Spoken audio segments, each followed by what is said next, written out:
Hi, I'm Phil Johnson. I'm a strength and conditioning coach and owner of the Got Strength Gym of Iowa City, Iowa. This is the question of the week, where we try to answer your questions on how to improve speed and strength for sports.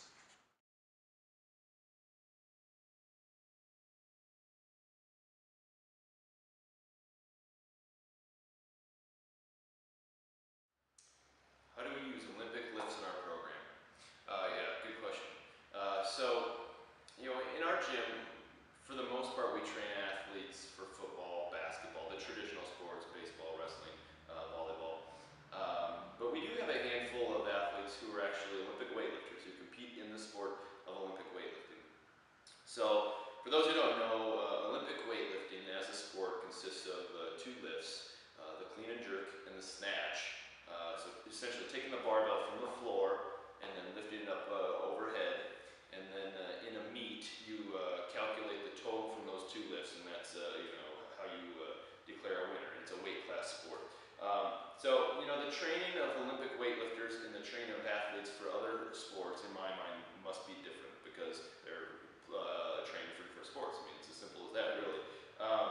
But we definitely utilize the benefits of Olympic weightlifting for training for football, for training for basketball, for training for volleyball, and this is the reason why. They're super efficient movements. They're super efficient exercises, meaning that when you perform an Olympic weightlifting movement, you're activating so many muscles in your body. You're recruiting motor units. So motor units are the machinery that power the muscles and tell the muscles to contract. So you're recruiting motor units in your body in a synchronous fashion. You're not only turning on a lot of muscles, turning on a lot of motor units, but you're also doing it in a synchronous fashion in a movement pattern that we call triple extension. So triple extension involves extending at the hip, the knee, and the ankle. So, you can tell by that movement pattern, that's going to be similar to what the athletes will experience when they're trying to jump, when they're trying to accelerate, when they're trying to cut and change direction.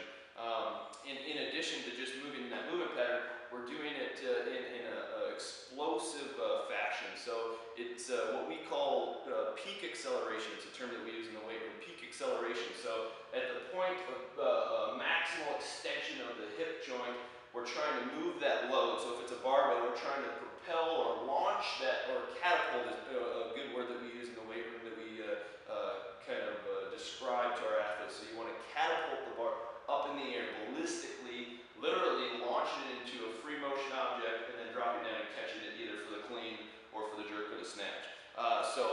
Again, the point there is that when you do that, you're training what we call speed strength. So in physics, we define it as power, simply moving a load or an implement, performing work over a period of time.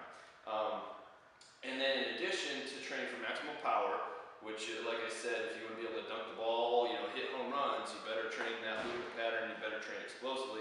In addition, you're also training eccentric strength, or what we sometimes call yielding strength. So when you drop underneath, here I have a barbell, let's just grab the barbell. When you drop underneath the bar from a clean, after you get that full extension, that maximal peak acceleration, then you also have to drop underneath for the catch position. When you do that, there's an eccentric contraction occurring, or yielding contraction occurring in your muscles. So when you go to drop underneath and you're absorbing that force, you're simulating the same muscle mechanics that you experience on the court when you go to change direction. So every movement that you produce is preceded by a stretching. So when I plant, cut, change direction, I first have to absorb the force, slow down the forces, and then push to go the other direction. So you're stretching out those muscles, and you need to learn to use that elasticity to propel you in the opposite direction.